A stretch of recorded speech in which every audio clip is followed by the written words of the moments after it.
I live alone on 40 acres of land that stretches like a forgotten blanket across the edge of a town that barely notices it exists. No neighbors, no streetlights, no shared walls, just the house, the fields, and me. I tell people I like the quiet. That's the polite version. The truth is, I like the control. No one to argue with, no one to walk in unannounced, no one to judge how I live my life. Solitude is a kind of armor. That changed one fall evening when I was packing up my yard for winter. The air was thick and still, like the world had paused its breath. I was stacking tools in my old wooden shed when I saw him. A man walking down the empty road that cuts past my driveway. Not a local farmer, not a hiker. Just jeans, a dark jacket, hands in pockets. No bag, no hat. He didn't glance at my property, but something about his gait made my skin crawl. It was off-kilter, like a marionette puppet mimicking a human walk. I brushed it off as a drifter and went inside. But that image, his too perfect mimicry of a normal person, stuck in my brain. By the time dusk turned into that deep rural darkness, I realized the world beyond my walls had gone silent. No rustling trees, no coyotes, not even the distant hum of the road. Just me, my house, and the unnatural stillness. Then, from the direction of the shed, a single, hollow thud, wood on wood. The door hitting its frame. I told myself it was the wind. I always lock that shed door because it warps in the rain and is a pain to fix. But when I went out, it was wide open. No footprints, no sign of anything disturbed. I closed it, slid the bolt, and tested it twice. Walking back to the house, I felt that hunted feeling. The sense that something was matching my steps, just beyond the edge of the light. I scanned the field, half expecting to catch someone mid-step, pretending they hadn't been there at all. Inside, the air smelled faintly of earth, like damp soil and old leaves. I thought I'd tracked something in until I saw it. A partial shoe print, dark and fresh, angled away from the door instead of toward it. It led down the hallway, a stain of dirt and something smeared, heading straight for my spare room. My chest tightened in that slow, cold way that comes when your mind already knows what your eyes haven't fully registered yet. Somebody had been in my house while I was out at the shed. Possibly still was. I grabbed my rifle, the one I keep loaded but mostly for show. It's not that I'm paranoid. It's that I've always believed in being prepared. You don't live alone on that much land without learning to trust your instincts. I followed the print down the hall, each step feeling like I was shrinking into a smaller and smaller room, even though I was technically going deeper into the house. The spare bedroom door was mostly closed, just a sliver of dark between the door and the frame. On instinct, I pressed my ear against the wood. There it was. Breathing. Not panicked, not excited. Just steady, patient. Like whoever was in there had all the time in the world. Before I could talk myself out of it, the doorknob twisted under my hand, not yanked, but turned with this slow, deliberate pressure. I stepped back as the door opened, and I finally saw him. He looked wrong. Not monstrous wrong, but in that uncanny way where every detail is almost, but not quite, familiar. His hair was cut like mine. He was about my height. Even his clothes were similar to stuff I owned. But his face, it was like someone had tried to draw me from a blurry memory and missed by a few crucial strokes. The angles were off. His eyes were a shade too dark, his mouth a fraction too wide. He held an old shovel, the one I keep in the shed, with both hands like a weapon. There was dirt caked all the way up the handle, and something darker under his fingernails. We stared at each other, my rifle leveled at his chest, his grip tightening on the shovel. The rage in his eyes wasn't random. It was focused, like he was furious at me personally, like I'd taken something from him. My brain kept snagging on the fact that I recognized the scar along his jawline. I have it too, from when I fell off my bike as a kid. I yelled at him to drop the shovel and get out, but my voice cracked, too thin to match the weight of what was happening. He tilted his head, like he was analyzing the sound. Then, as if he'd made a decision, he gave me this tiny, resentful half-smile and hurled the shovel toward me. I flinched and staggered back. By the time I recovered, he'd turned and climbed out the spare room window in one fluid motion, disappearing into the field without so much as a backward glance. I called the sheriff's office, but deep down I knew they weren't going to find anything. The deputy who showed up was polite, but his eyes carried that "we've seen this before" fatigue. He walked through the house, checked windows, looked under beds, took photos. "No footprints outside," he said. "No broken locks. No sign of forced entry." He glanced at the spare room door, then at me. "You sure you didn't maybe surprise a local kid?" he asked. "Or someone who thought this was their place?" I shook my head. He was at least my age, my build, and he had that scar. The deputy shrugged. "People look alike. Happens all the time." He didn't believe me. Or maybe he did, and just didn't care. He took my statement, scribbled something on his clipboard, and left a business card. "That's all we can do," he said, stepping back outside. "If anything else happens, call us." I stood in the hallway after he left, staring at the spare room door. It was closed now, locked, but the memory of that breathing, steady, patient, was still there. That night, I barely slept. When I did, I dreamed of standing in my own field, watching my house from the outside, unable to get in. The next morning, I went into the spare room in daylight. The bed was made, the window shut from the inside. There were only two things out of place. First, the old family photo I keep on the dresser. In it, I'm about 8, standing with my parents. Had been moved so it faced the bed instead of the door. Second, the mirror on the wall had a smear right where my face would be if I stood in front of it, like someone had dragged their fingers down it, scratching at an image that wasn't quite right. Days passed, but the house didn't get quieter. It just got emptier. I started sleeping with the lights on, kept the rifle within arm's reach, checked the locks on every door 3 times a night. But the silence wasn't the problem anymore. It was the feeling that I was being watched. I'd catch myself staring at reflections in windows, half expecting to see a second version of myself just behind me. I'd hear the faintest scrape of something moving in the walls, like dry leaves brushing against plaster. The spare room became a ghost room. I avoided it. I kept the door shut, the lights off. I told myself it was just my brain replaying the image of that man with the shovel. But then came the nights when I'd wake up to the sound of breathing again. Steady, patient, coming from the hallway. Not from the spare room this time, from the kitchen.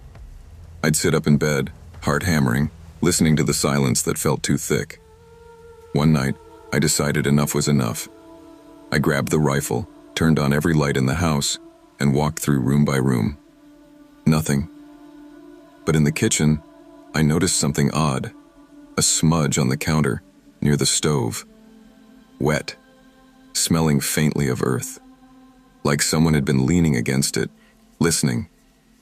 I wiped it away, but it came back the next night, and the next. Each time the smudge was in a slightly different spot. Like whoever was doing it was moving around, trying to stay hidden, but unable to resist the urge to touch something. It felt less like a break-in, and more like someone was practicing being me. I stopped sleeping in the bedroom, started sleeping in the living room, where I could see the whole house from one angle. I told myself it was temporary, that I was just being dramatic, but the house didn't believe me. One night I woke up to the sound of the front door opening. Not the soft click of a key, not the creak of old hinges, a heavy, deliberate push, like someone was testing how much force it would take. I sat up, rifle in hand, and listened. Silence. Then, From the hallway, the faintest sound of footsteps. Not walking, just shifting weight.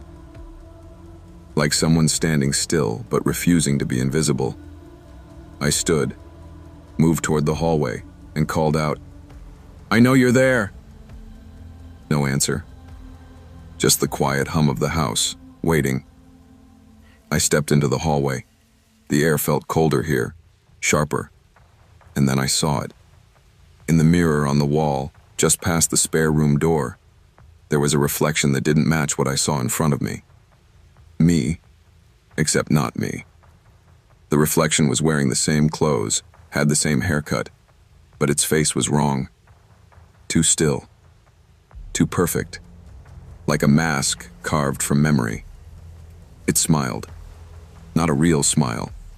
A stretched, unnatural curve of lips that didn't belong to a real mouth.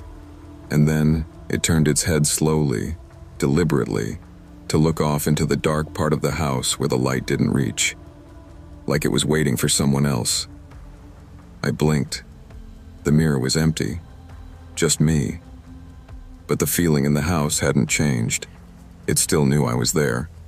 It still wanted me to know that whatever I thought was mine, my house, my land, my solitude, was never really mine at all. I was 18 the year I learned that home is just a word we use until something proves us wrong. My parents traveled a lot for work. By then, me staying alone wasn't a big production. I was the responsible teenager. Feed the cat, bring in the mail, lock the doors, don't throw a party. In return, I got a rare commodity: silence. No one asking where I was going, no one telling me to turn the TV down. It was early summer. The house felt like a private universe. I had every light I liked on, every show queued up, my phone in one hand and a bag of chips in the other. Outside, the sky was that deep indigo where your reflection in the window looks like a stranger if you glance too fast. I remember thinking, bizarrely, how safe it felt, how controlled. Around midnight, 3 knocks broke that illusion. Not frantic, not cautious. 3 slow, measured thuds on the front door, the kind that sound like someone practiced them. For a second, I moved on autopilot. Home equals safe, door equals formality. You open, that's what you do. My hand wrapped around the knob and stopped. It wasn't a thought so much as a full-body red flag. Nobody comes here at midnight. We don't have close neighbors. My parents weren't due back for 3 days. There was no logical universe where a friendly visitor was at our door. I pulled my hand back, suddenly aware of how alone I actually was. The house, which had felt big, and mine, suddenly seemed full of corners I couldn't see from where I stood. I checked the peephole. That was the last normal action of that night. 2 men stood on the porch. They were too stiff to be casual, too coordinated to be random. Dark jackets, dark pants, not uniforms, but almost matching. The kind of clothes people wear when they want to look professional without actually being attached to anything official. No pizza boxes, no clipboards, no delivery truck in the driveway. They weren't looking at the door. They were staring straight ahead, like they were waiting for a cue. After a beat, one of them spoke. "We're here to speak with Mr. and Mrs. Ian," he said. My parents' last name, perfectly pronounced. The tone was wrong, though. It sounded rehearsed, like a line in a play. He didn't say your parents or the homeowners, just their names, like he knew them without knowing them. Every instinct in me screamed to stay silent. I could feel my pulse in my ears. The soft buzz of the ceiling light above me sounded like static. The air between my mouth and the door felt too fragile to risk words. I held my breath. They waited another moment, then glanced at each other. One muttered something I couldn't catch. Then they stepped out of the peephole's view. I didn't hear a car door. No engine turning over. Just the fridge humming behind me and the blood rushing in my head. I should have called someone then. My parents. A neighbor. 911. Instead, I did what people do when they're half scared and half in denial. I went back to the living room, sat on the couch, and pretended if I never unpaused the TV, the moment at the door wouldn't matter. I didn't turn the sound back on, though. Every groan of the house suddenly had edges. A couple of minutes later, I heard it. Footsteps along the side of the house where there is no sidewalk. Just dirt and weeds. Slow, measured steps. Too heavy to be an animal. Too hesitant to be normal. I moved to the back of the house and peeked through a tiny crack between the curtains. They were in the yard, not leaving, pivoting. One of them was slipping something slender and metallic from his pocket, working the latch on the back gate like he already knew how it was built. The other kept looking up at the dark windows, not scared, expectant. They hadn't gone away. They'd gone around. Panic is weird. It doesn't hit all at once. It arrives in layers. First layer. They're not supposed to be there. Second, they never left. They just chose a different entrance. Third, cold and clear. They're not here to talk. While one of them tested the back door, pressing, stepping back, looking at the frame like a contractor might, the other scanned the second-story windows. I backed away from the curtains like the glass had teeth. My phone was suddenly the heaviest thing I'd ever held. I texted my parents, "Call me now." Then I didn't wait. I dialed 911. I kept my voice low as I moved through the house, whispering to the dispatcher, trying to balance speed and silence. "There are 2 men at my house," I said. "They tried the front door and now they're in the backyard. My parents are out of town. I'm alone." "Stay on the line," she said. "Can you get somewhere safe you can lock?" The garage. It had a solid door to the house. No windows. I eased into it and clicked the door closed, heart hammering. Right after she told me officers were on their way, something metallic popped from the back of the house, hard enough that I felt it through the wall, the deadbolt giving way. Then the back door shut. My house has this specific echo when that door closes. A low, heavy thud through the floorboards. I'd felt it 1,000 times from upstairs. Hearing it from the dark garage felt like listening to someone else's heartbeat beating in my chest. Their footsteps inside were controlled. Not the hurried shuffle of thieves, not the random wandering of drunk idiots. Slow, deliberate, weight spread out like they were savoring the quiet. I could trace their route by sound. Kitchen, dining room, hallway, then the stairs. They went up like they'd done it before. Like they knew there was nothing for them on the first floor worth taking. One of them flicked a light switch. Another, probably surprised to find most of the house already dark. They spoke in low, clipped phrases I couldn't fully make out, except one word: wait. It came out of one of them in this tone that sounded like both an order and a summary.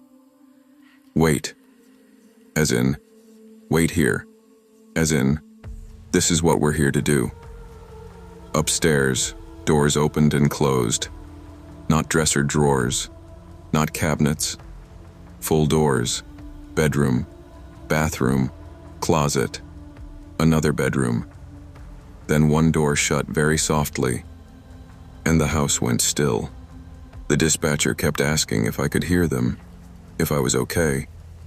I realized at some point I'd stopped answering out loud, afraid even my whisper would ride the air vents up to them. Time fell apart. 10 minutes felt like an hour spent under a boot. I didn't go upstairs. I didn't move at all except to breathe as quietly as I could. The garage was dark except for the thin LED light on the opener. My own shadow on the cement looked like someone else hunched there. I could still hear them above me. Not moving exactly, but present. A weight on the ceiling. In that weird, stretched-out time, my brain did something I hated for. It started filling in the blanks. I could see them in my mind as clearly as if I'd stuck my head around the corner. Both of them in my parents' bedroom. The biggest room, the one you'd automatically gravitate to if you were planning an entrance. sitting on the bed, in the dark or near dark, facing the door, maybe one on each side of the frame, maybe both at the foot, maybe one standing, one sitting. It doesn't matter. The shape of it was the point. Waiting. I knew in a way that bypassed logic that if my parents had actually been due home that night, they would have walked straight into that. Keys in the front door, casual conversation about their trip, bags in hand, lights off because they'd think everyone was asleep, up the stairs, down the hallway, into a room where two men already knew their names. The dispatcher said, "They're almost there. Stay with me." Then, the crunch of tires on gravel, not fast enough to be a chase, but fast enough to mean business. No sirens, just presence. The house above me came to life. Fast footsteps across the upstairs hall. A door slamming. Hissed arguing, more urgent than before. The back door opened again. Officers shouting commands, their voices echoing in a way the men's hadn't. "The police are entering now," the dispatcher said, calm but with this undercurrent like, "Now we see which way this goes." They went straight upstairs. They didn't need anyone to tell them that's where the wrongness lived. Another voice came around the outside, close to the garage door. They knocked. Firm, but not pounding. They said my name through the wood over and over until I finally croaked, "Yeah." When I stepped out into my own driveway, my quiet, normal-looking house was lit in police red and blue. It looked like a crime scene before a crime had time to finish. They walked me to the sidewalk. I watched as two men in dark jackets came down my front steps in handcuffs. They didn't look at me. That was somehow worse. They didn't resist. That's something the officers kept repeating. They went quietly. They complied. They had no duffel bags full of electronics, no pillowcases full of jewelry, no visible weapons, just those heavy jackets and a script they'd half unfinished. At the station, they gave almost nothing up. Basic info. Names that might have been real. No priors in the system that screamed monster. Just minor crap. Trespass, shoplifting, whatever. They knew my parents' full names. Our address. That my parents traveled often. Roughly how long they were usually gone. Later, my parents checked their digital lives for leaks. No obvious social media oversharing. No travel photos posted in real time. No public calendars. The airline miles account was secure. The email confirmed tickets, sure, but not our address. We never did figure out how these men pieced it together, or how many houses they'd tried this on before. In the end, the cops could only hit them with breaking and entering an attempted burglary. There was no weapon on them, no injury, no stolen property. Nothing happened, officially. That's what haunts me, because something absolutely was happening. It just hadn't finished. My parents tried to make it a teachable moment. "See?" my mom said. "Never open the door that late. You did the right thing." She wasn't wrong, but it didn't feel like the point. The point to me was that their plan didn't start with a door. It started with a name, with a schedule, with a mental blueprint of our house. And that when that plan hit a snag, my silence, my refusal to answer, they didn't give up. They adapted. They went around. I can't prove this, but I know deep in that irrational, instinctive place that if I'd answered, "They're not home, it's just me," something in them would have clicked sideways. The scene upstairs would have been different. The target would have shifted. And I might not be here to tell the story in a casual horror thread on the internet. Now, whenever my parents leave town, I feel this continuation. Not fear of a new thing, but dread of something resuming where it left off. Sometimes a car will idle too long on our street at night. The headlights will wash over our front door. I'll pause whatever I'm watching, stand in the hallway, and listen, just to be sure. Sometimes I swear I can feel the echo of those 3 practiced knocks in my bones. Not yet on the door. Just rehearsing, waiting for the right timing. the right names, the right house that still thinks nothing like that could ever happen here. I didn't notice my life getting smaller. That's the worst part. It wasn't some dramatic collapse, just a slow tightening of a loop. Work, drive home, door shuts, TV on, brain off. I work in logistics, which is a fancy way of saying I argue with spreadsheets and tracking numbers until they behave. It's not a bad job, just gray. My days are fluorescent lit and climate controlled. My nights are blue lit and silent. When I bought my split level 3 years ago, everyone said the same thing. Nice starter place, good neighborhood. It looked like every other house on the block. Same siding, same half-hearted landscaping, same porch lights that freaked out over squirrels. I told myself I'd get to know the neighbors. I didn't. I waved a couple of times, then started timing my exits to avoid eye contact. My social life shrank down to one person, Mark, a guy from work who refused to let me disappear completely. He'd drag me out for wings or beers, keep me on the group chat, remind people I existed. That December, he started calling me Ghost. "You're like a rumor," he said once. People at work are like, "Is he still here? Did he die at his desk?" "I'm just tired," I always said, which was true. But it wasn't the whole story. Tired is safe. Tired is easy. Tired is how you justify not noticing that no one would miss you for a few days if your porch light burned out and never turned back on. Mark's New Year's party was his last stand against my hermit phase. "You're coming," he said. "This isn't a question. You can sit in the corner and judge everyone, I don't care. Just show up." I went because saying no felt like admitting something I wasn't ready to name. The party was exactly what you'd expect. Too loud, too warm, too many conversations you drift in and out of without actually connecting with anyone. I drank cheap whiskey from red cups because it filled the silence when I couldn't think of small talk. Every time I checked my phone, the time was later than I thought. Around 1:30 a.m., I bailed. Told Mark I had an Uber coming and would get my car tomorrow. The ride home was quiet, streets empty.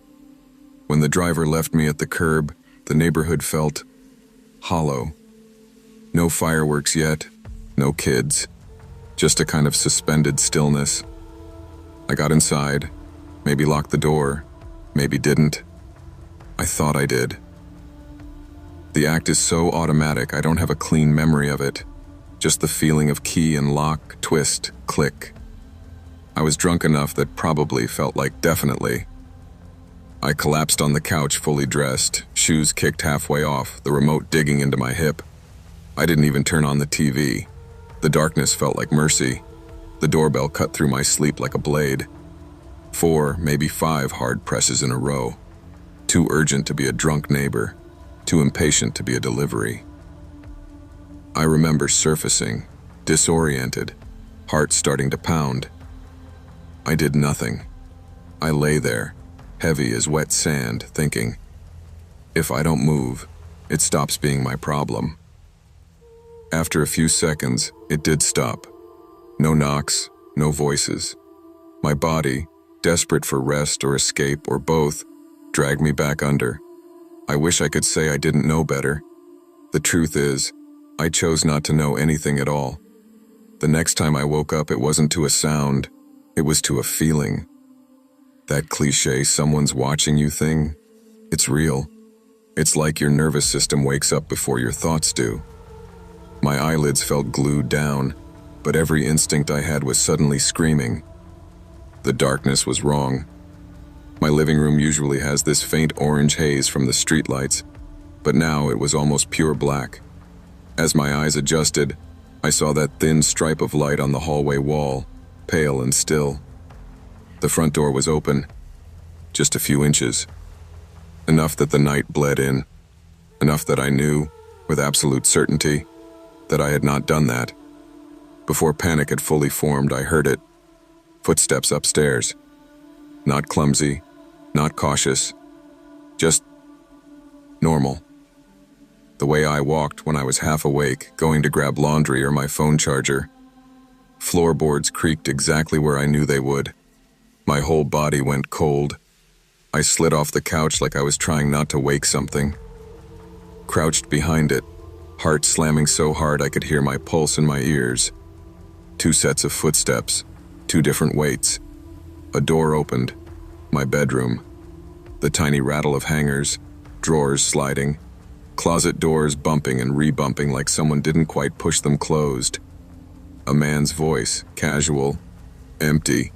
Told you. Another voice, more annoyed. People stash stuff. Check all of it. Evan screwed up because he got lazy. They weren't whispering. They weren't rushing. They sounded like guys at the end of a shift, complaining about a coworker while they finished their checklist. They came downstairs. One went toward the kitchen. I heard the fridge door suck open, cabinets thud. The other's footsteps headed straight for the living room. I held my breath until my chest burned. He walked around the coffee table. I heard the remote clatter to the floor, batteries rolling. I felt his presence on the other side of the couch, the air shifting. He leaned over. I saw his shadow stretch across the wall, his arm reaching down between the cushions. His hand passed inches above my head, close enough that I could have grabbed him. He didn't look down. "Nothing," he muttered. "TV's cheap anyway. Not worth it." He straightened up, already bored. For a second, it felt less like I'd hidden well, and more like I just didn't register, like I wasn't part of the inventory. "Grab the router and we're good," he called. "He's a light packer." They laughed again as they walked to the door. "Door was practically open," one said. "People make this too easy." "He's blackout somewhere," the other replied. "We're just helping him declutter." The door closed with a soft, final click. The silence afterward felt thicker than the dark. I don't remember dialing 911. I remember my fingers not working right, the phone almost slipping, my voice coming out too quiet when the dispatcher answered. "2 men were just in my house," I said. "They took stuff. I'm still here. I was here." Saying that last part felt important, like if I didn't, they'd file this under empty home burglary and never think about me again. The cops were polite in that detached way that tells you you're not the worst thing they've seen tonight. They walked through my overturned drawers, the open closets, the missing electronics, narrating as they went like it was a training video. "No forced entry," the older one said near the door. He ran a thumb along the latch. "See that? Scuff marks. Small, but there. Tiny scratches I'd never noticed. Little half-moons in the paint where something had pressed or jimmied again and again. Someone's been testing this," he said. "Pushing, pulling, seeing if it gives. Probably over a few nights." I felt weirdly offended, like I'd failed some exam without knowing I was taking it. My neighbor across the street, Halpern, shuffled over in his slippers when the cruisers pulled away. "Everything okay?" "Got robbed," I said. The word felt foreign in my mouth. He frowned. "Huh. Should have said something. I've seen a car just sitting out here a few nights lately. Small, dark SUV, lights off, 2 guys inside. Thought they were waiting for someone. Didn't have a plate light." "How many nights?" I asked. He shrugged. 3, 4, between 10 and midnight. Right about when you get home from work, come to think of it. Suddenly I could see it. Me, this predictable blip on their schedule. Garage light on at the same time every night. Porch light, TV glow. Me not talking to anyone. Me not being known by anyone on this street well enough for them to walk over and say, "Hey, that car looks weird." The cops left. Halpern went back to his lawn obsession. I stood in my own kitchen feeling like I was walking through a crime scene that happened to share my name.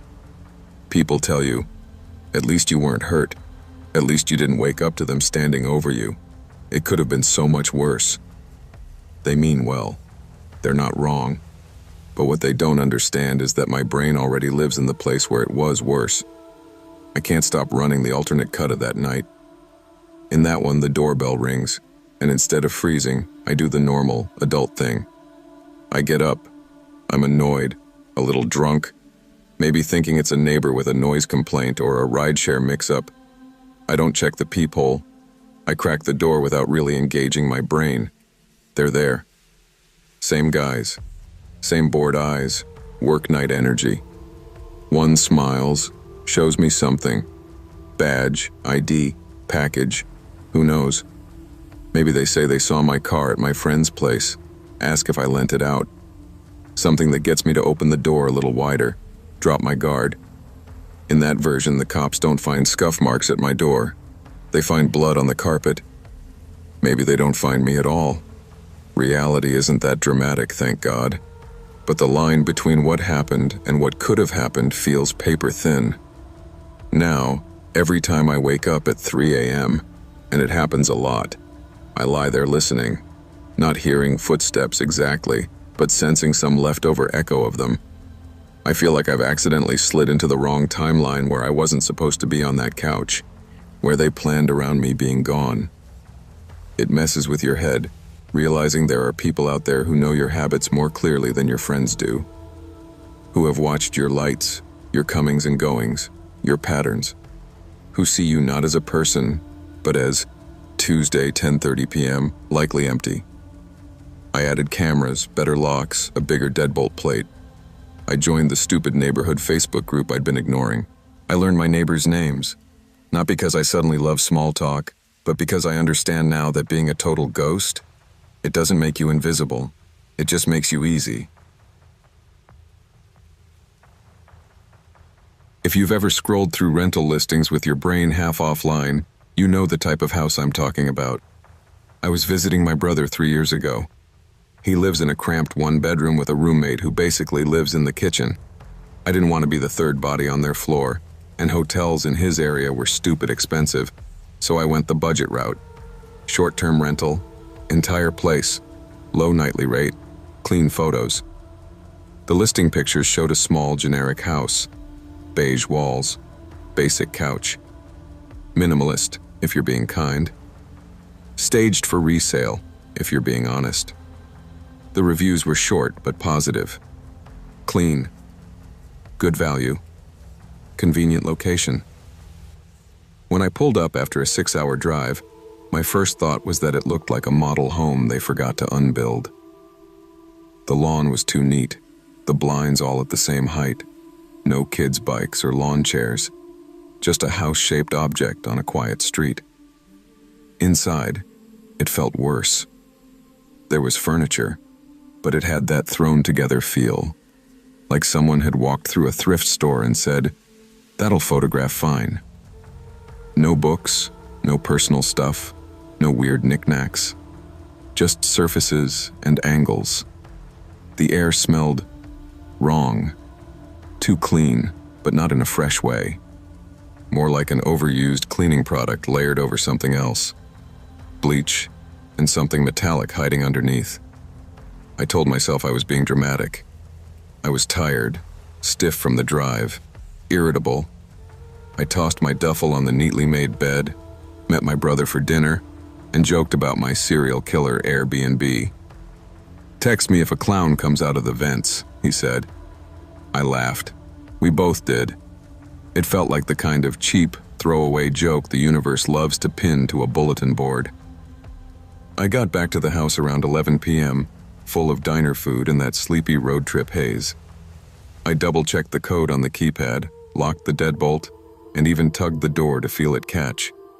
The kind of overcautious thing you do more for your own anxiety than actual safety. Inside, the quiet felt heavy.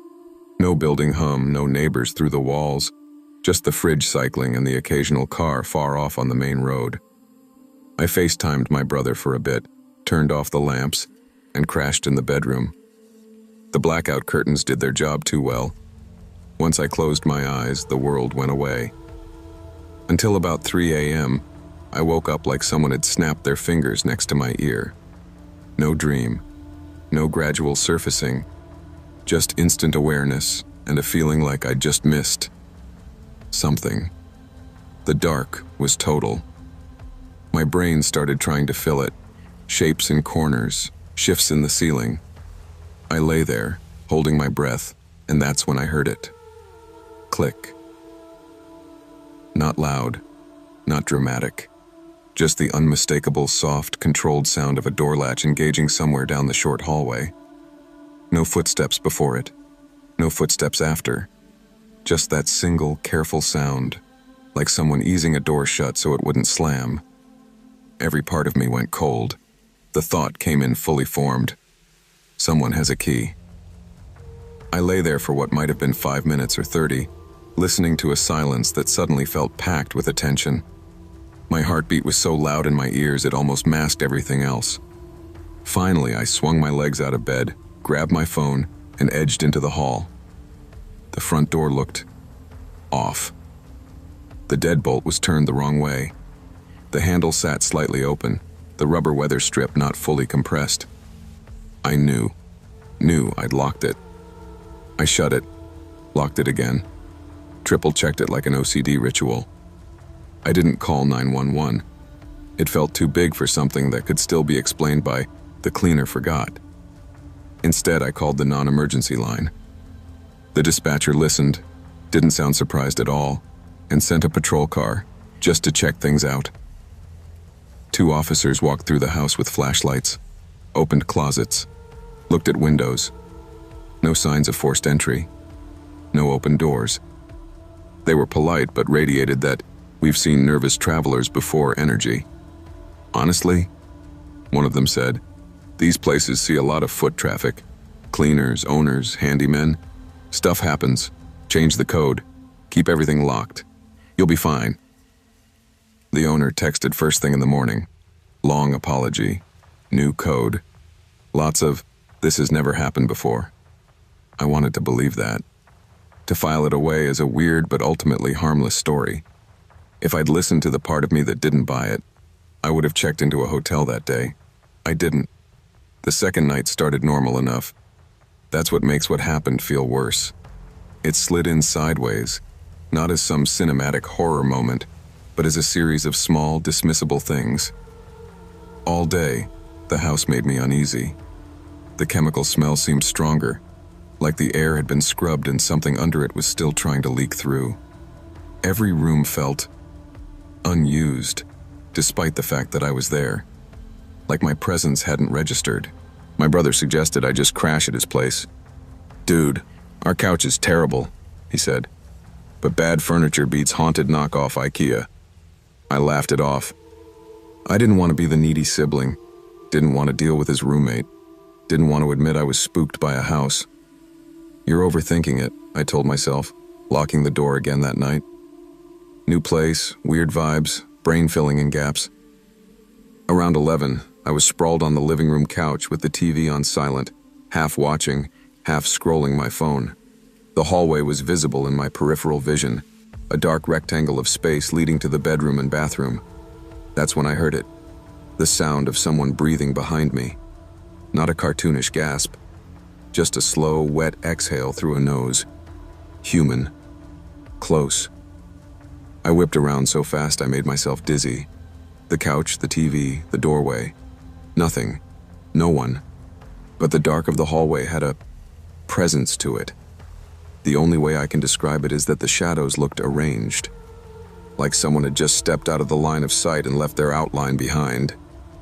Get a grip, I muttered. I did the anxious person thing. Overcompensation through control. I walked the whole house, opened every closet, checked under the bed, pushed the shower curtain all the way aside, stared at the undersink cabinet like a raccoon was going to wink at me. Nothing. The smell in the bedroom was stronger, though. Bleach, mildew, and an edge of something sour and metallic under it, like old coins rubbed between fingers. I told myself it was just old pipes. Back in the living room, I turned the TV volume on low, some background noise to drown out the house's personality. 10 minutes later, from the bedroom, I heard the closet door slide shut. You know the sound of those cheap sliding doors on a metal track? It was that. A slow, controlled shk, then the soft bump of it settling into place. I hadn't gone near the closet. I was sure of it. My reality split. Rational me, Old house, uneven floors, draft. Door drifted shut. That's it. Animal me. There is something in that room, and it is closing itself off.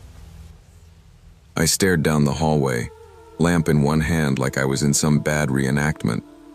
The longer I waited, the more the air felt dense, like the hallway had filled with a substance thicker than oxygen. Eventually, I walked toward the bedroom, every step a bad decision I'd already committed to making. The closer I got, the more that coppery smell sharpened, threading into the back of my throat. The closet door was closed. There was a sliver of darkness where the panels met, a seam too narrow for anything to look through, but my brain supplied eyes anyway. I don't know why I started talking. Maybe I'd seen too many movies. Maybe I was trying to convince myself I wasn't terrified enough to run. "I know someone's in there," I said, which sounded shaky and pathetic in the stillness. "I've already called the cops once. I'll do it again." My voice didn't bounce around like normal. It felt like the room swallowed it. No answer, obviously. No sorry, wrong rental. No burst of adrenaline and sprint from an intruder. Just the hum of the house and that smell pushing at the edges of my composure. I reached out. My hand closed around the cheap little finger groove in the closet panel. Just as I started to pull, the bedroom light went out. Not a flicker. A clean cut. 1 second I'm staring at the door. The next, I'm in absolute black. I froze. In that dark, all my senses tried to climb into my ears at once. That's when I felt it more than heard it. Weight shifting. A shoe, because it had that rubber on wood drag. Scuffing once. Inside the closet. 6 inches, maybe a foot, from where I stood. There is a level of fear that bypasses language. Nothing witty, nothing rational.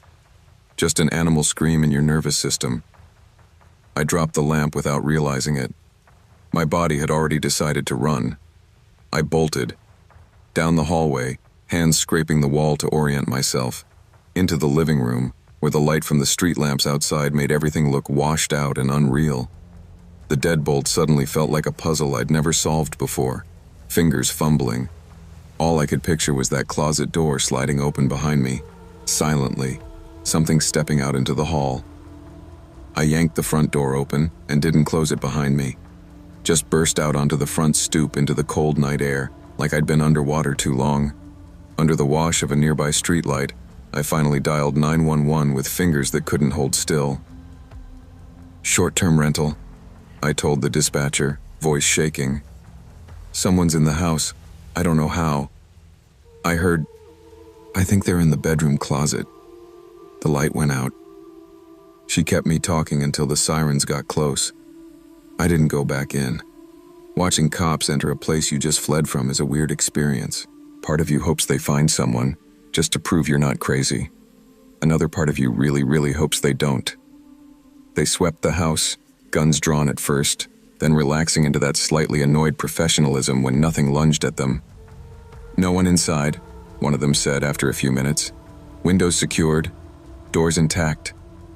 The landlord, middle-aged woman, practical haircut, showed up in sweatpants, out of breath and apologizing before she even hit the porch. "I'm so sorry," she kept saying. "I've never had... This is... Oh my God." The officers brought us into the bedroom last. The smell hit me again, thick and chemical and coppery. One of them slid the closet door open. It was just a closet. Single bar, plastic hangers, extra pillows and plastic wrap on the shelf, shoes lined up too neatly. I thought, maybe I broke. Maybe this is what a panic attack does to your senses. Then the officer who'd opened the door frowned and stepped closer to the inside panel. "Ma'am," he said to the landlord, "you aware of this?" On the inside of the closet door, down low where you wouldn't see it unless you were looking, was a metal latch, newer than the door, a simple sliding bolt that could be locked from within. "That's not supposed to be there," the landlord said immediately. Her voice had that too quick quality of someone reacting before their brain could catch up. "That's not..." I didn't install that. The chemical smell seemed to tighten in that small space. One of the officers stepped back, hand over his mouth briefly, like he'd caught a whiff of something he couldn't place and didn't want to. They didn't say much in front of me after that. Some low murmurs between themselves, a couple of coded looks with the landlord. One of them took photos. Another radioed something in a calm, clipped tone. They suggested I find alternate accommodation for the night. The landlord offered, insisted on paying for, a hotel. I didn't argue. I watched the house recede in the rearview mirror and felt like the darkness in the bedroom was watching me go. For weeks after I went home, I checked the local news. Nothing about bodies found. Nothing about serial squatters. No arrests. The house didn't show up on any crime maps I could find. A month later, curiosity got the better of me. I opened the rental app and searched the neighborhood. The listing was gone. Relief flickered, until 2 weeks after that, when I saw what I'm 99% sure was the same house.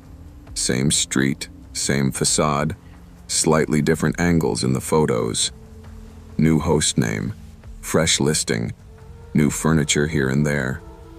No mention of a recent incident. 5 stars. Reviews rolling in. So peaceful. Slept better here than I have in months. House feels very private. Perfect solo getaway. I stared at those words, thinking about the smell in that closet, the inside latch, the weight shift inches from my hand. Part of me wondered if what I heard those nights wasn't just someone in the walls or the closet now, but echoes of whoever had been in there before. People whose stays didn't end with them booking another trip. I've never reported the listing. I don't know what I'd even say that wouldn't sound like paranoia. All I know is that somewhere out there is a house whose walls have practiced this routine. A host who said, "That's not supposed to be there," like it was both true and not the whole truth. And a closet with a latch on the inside that didn't install itself. And strangers keep going there, looking for a cheap, peaceful place to sleep.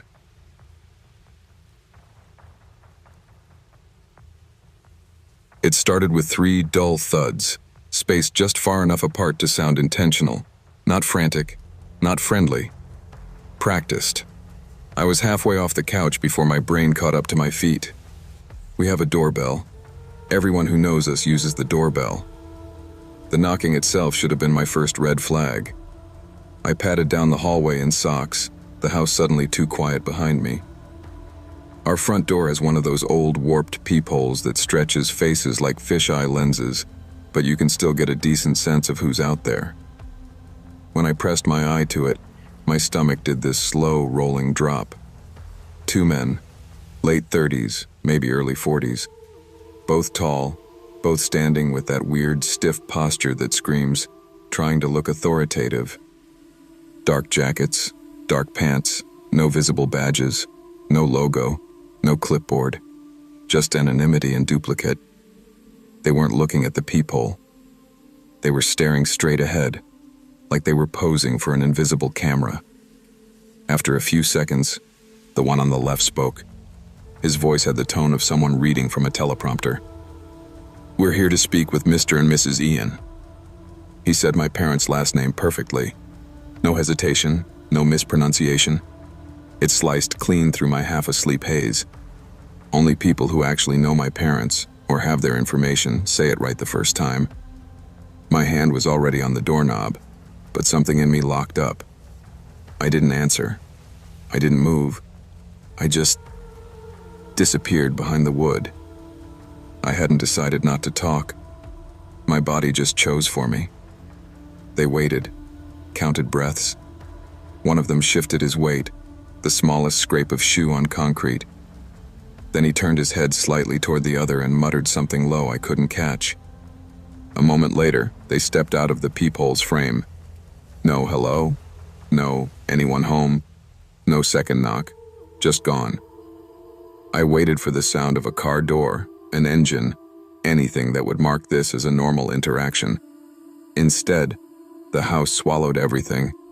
It was so quiet I could hear the ceiling light buzzing above me and my own heartbeat in my ears. Some part of me wanted to laugh it off. Wrong address, religious people, sales guys. But there was this colder peace, way in the center of my chest, that knew I had just avoided entering into something I didn't understand, and that whatever it was, wasn't finished. I backed away from the door and told myself I was being dramatic. I even went back to the couch and unpaused my show just to prove I could, but I didn't absorb a single frame. Every tiny noise in the house got amplified to 10 times its size. About 2 minutes later, I heard it, the faint crunch of gravel on the side of the house where no one ever walks. That strip is basically decorative weeds and dirt between us and the property line. There's no path, no gate, no reason for anyone to be there, unless they're trying not to be seen. I muted the TV again. The footsteps were slow, careful. One. Pause. Another. It sounded like they were rediscovering the layout, probing for weak spots. I moved to the back of the house and nudged the curtain barely an inch. The backyard was a flat smear of indigo, our patio table just a darker shape. Then my eyes adjusted, and there they were. The same two men, their outlines cutting against the yard. One was at the gate, crouched slightly, hands working the latch. The other stood a few feet back, angled so he could see every window at once. He tilted his head, scanning the second floor. For a second I had the sick, specific thought that he was counting bedrooms. Okay, no, I whispered to myself. Nope. I backed away from the glass, my heart climbing into my throat. My hands were shaking so hard I almost dropped my phone, pulling it from my pocket. I texted my parents first. Pure panic logic. Me. Call me now. The message went through, little delivered checkmark, mocking how useless it was at that hour on a different time zone. Then I dialed 911. When the operator answered, my voice came out in this thin, shaky whisper I barely recognized. I gave the address, explained there were two men trying to get into the house. Are you somewhere safe inside the residence? She asked. Her voice was calm in that almost inhuman dispatcher way, as if this whole situation was a math problem. Kind of, I said. They're at the back. The front is locked, I think. Can you move to a more secure room and stay on the line? The closest place that made sense was the garage. It has a heavy interior door with a deadbolt and no windows. I moved as quietly as I could, every step feeling like a shout. As I eased the door closed behind me, something metallic popped from the back of the house. Not a knock, not a kick. The sound of hardware giving way. They'd forced the back door. I felt it in the studs more than heard it. Our house has its own internal language.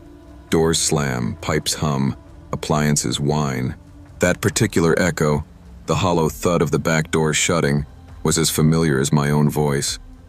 Hearing it from the wrong side of a locked garage felt like listening to someone else inhale using your lungs. Ma'am? The dispatcher said. Are you still there? Yeah, I whispered. They're inside. From inside the dark garage, everything in the house was translated into blunt vibrations through drywall and concrete. I stood there, phone pressed to my ear, trying not to breathe too loud. Their footsteps came in like they owned the place. Slow, measured, definitely not the frantic shuffle of someone grabbing valuables. One pair was heavier, one a bit lighter, but their rhythm stayed almost identical. I could trace their path: kitchen tile, dining room wood, the subtle change to carpet at the base of the stairs. 2 adult males inside the residence, the dispatcher repeated, more for the recording than for me. Officers are en route. Stay with me, okay? I wanted to ask her if anything about this sounded normal to her. Instead, I just said, okay, and listened. They went upstairs. Our staircase has one board that squeaks on the 5th step. I counted under my breath. 1, 2, 3, 4. Squeak. 5. Then their weight shifted onto the 2nd floor. Drawers being rifled have a specific sound.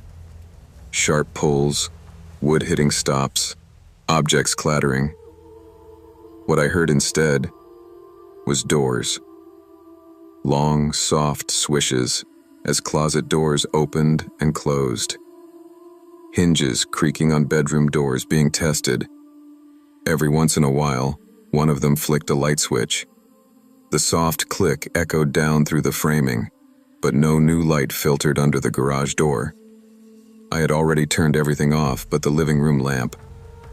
To them, it must have looked like a house that had gone to sleep hours ago. They weren't in any hurry. That was the worst part. No low "hurry up," no sounds of bags or zippers, nothing that said, "We're here to grab and go." It felt like reconnaissance. Once, the lighter-footed one spoke loud enough that his voice bled through the ceiling. One word, clear and sharp. Wait. I don't know why that word bothered me so much. Maybe because there are two ways to hear it, as an order or as a description of what they were doing. Waiting. Above me, a door clicked shut. Softly, deliberately, then silence. Not the chaotic silence of people leaving, but the dense, intentional kind. A silence with weight. In my head, a picture assembled without my permission. My parents' bedroom. The bed. The two men seated on it or beside it, facing the doorway like a stage where the next actor hadn't come on yet. "How far out are the officers?" I whispered. "They're almost there," the dispatcher said. "I need you to stay where you are. Do not attempt to confront anyone. Do you understand?" I understood way too clearly. I understood that if my parents were due home that night, these men would probably still be upstairs, staged, practicing their lines for when the front door opened and familiar footsteps came down the hall. The realization hit hard enough to make my knees feel weak. I hadn't interrupted a burglary. I'd interrupted a plan. When the first squad car pulled up, they killed the siren before hitting our street. All I heard was the crunch of tires on gravel and the low murmur of radio chatter coming through someone's open window. Inside the house, the stillness burst. Feet pounded across the upstairs hallway. A door slammed, then another. One of them cursed under his breath, just a muffled syllable, but the tone was unmistakable. "Officers are entering now," the dispatcher said. "You're doing great. Stay put until they come to you." The back door opened again, this time with authority. Voices barked commands. "Sheriff's Department. Hands where I can see them." Boots thudding up the stairs, the controlled chaos of trained people stepping into someone else's mess. Another officer came around the side of the house and knocked gently on the interior garage door. "My name?" "It's the police. You can open up." I froze for a second. Every movie I'd ever seen flashed through my head. Someone faking a voice, baiting the victim. I called out, "Badge through the mail slot," before my brain could tell my mouth that was insane. There was a tiny pause, then a quiet chuckle. "Fair enough," the voice said, closer to normal now. "Unit 24. I'll back up so you can open it." I still checked through the peephole. He was there. A uniform, reflective vest, radio on his shoulder. I unbolted the door with hands that felt like they belonged to someone else. The house looked wrong in red and blue. Our neat, neutral walls were slashed with emergency colors, making everything look staged, like the set of one of those gritty reconstructions on true crime shows. They walked me outside while other officers moved in and out, their radios hissing. After what felt like a long time and also no time at all, 2 men were let out in cuffs. Same jackets, same stiff posture, now just slightly deflated. They didn't look scared. They looked annoyed. Like this was a delay. One of them scanned the crowd and his gaze skimmed past me for a microsecond. No recognition. No surprise. Just a flicker, like he was checking which variables had changed. "Do you know these men?" an officer asked me. I shook my head. "No, Never seen them. Later, I overheard snippets. No weapons found on them. No stolen property. No obvious tools beyond whatever they'd used to pop the back lock. When questioned, they gave names the cops clearly didn't buy, and addresses that led to vacant buildings. They knew my parents' full names. They knew our address. They knew our travel dates.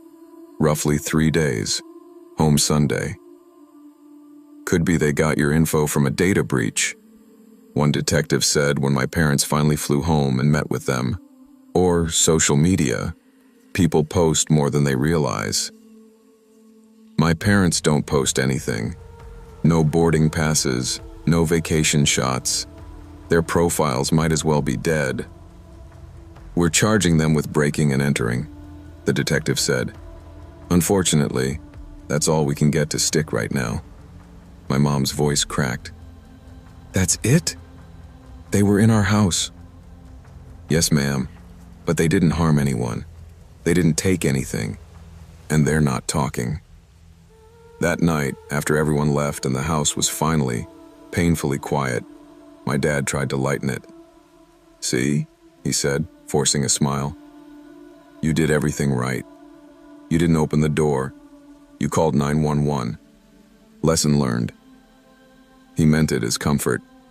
But don't open the door to strangers felt microscopic next to what had actually happened, because the scariest part wasn't that 2 men broke in.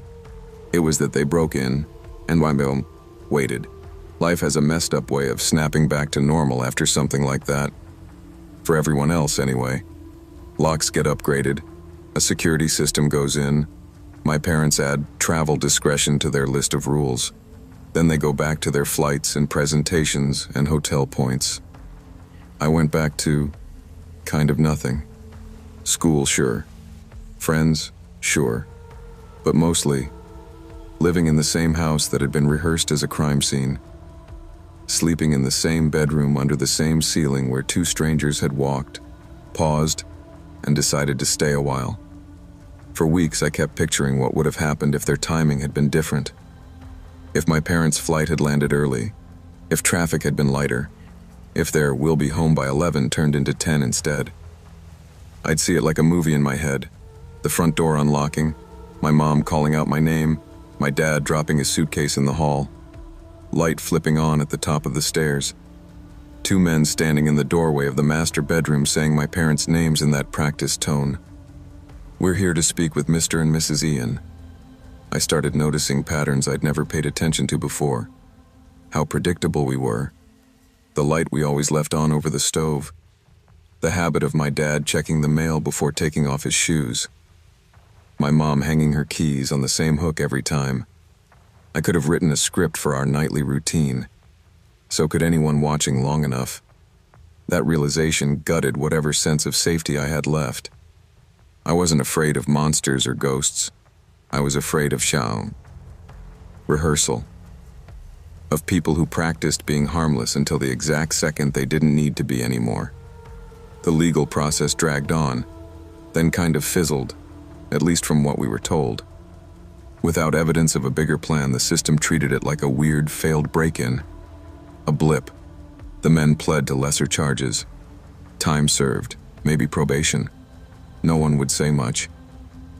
I still think about them, about how calm they were, about the way one of them said, "Wait," upstairs, and how that one word felt like the center of a larger sentence none of us got to hear. Here's what lives with me now. Every time my parents book a trip, I get that same sinking feeling in my stomach. Not that something new will happen, but that something old will resume.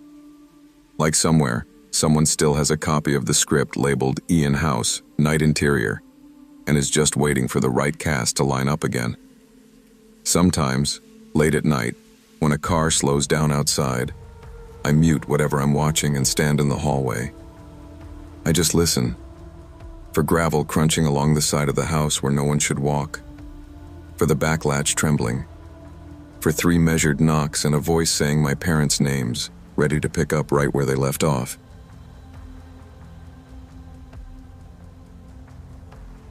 If you've ever hit that point in life where any job starts to sound noble, You'll get where I was. I'd just walked out of a small office job that had turned into slow-motion hell. No yelling, no drama, just constant pressure and quiet gaslighting, until I couldn't tell if I was bad at my job or bad at existing. I quit without a plan. Savings dwindled faster than my pride. Rent notices started getting that bold red ink. So yeah, when I saw the help wanted flexible hours sign in the dusty window of a specialty shop in a dying strip mall, I went in. The place sold this weird mix of hobbyist junk, model kits, obscure board games, overpriced figurines. On a good day, it made maybe $11. The strip mall itself sat just off a state highway, the kind of place where people only slowed down if they missed their exit. My boss, Ron, was one of those guys who wore a company polo like it made him a CEO. He loved phrases like small business family and we all sacrifice. Translation: he went home at 8, I stayed until 10. You're young, he said during my interview. Nights won't bother you. And hey, quiet is easy, right? I told him I could handle it. I needed the paycheck more than I needed to feel safe. Quiet, I learned, is only easy until it starts watching you back. The plaza during the day was depressing. At night, it crossed into something else. By 8 p.m., the nail salon's neon open sign flicked off. The laundromat went from half busy to a single humming machine. The vape shop's owner would stand outside smoking, then vanish. After that, it was just me and the kind of silence you only get in failed commercial real estate. That's when I noticed him. The first time, I thought he was just a random guy killing time. Tall, gray hooded jacket, hands in pockets, standing near the edge of the lot where the light didn't quite reach. He faced our row of shops but never moved toward any door. Second time, same spot. Third time closer, sitting on the low curb by the laundromat, elbows on knees, head angled down. Hood up, face shadowed.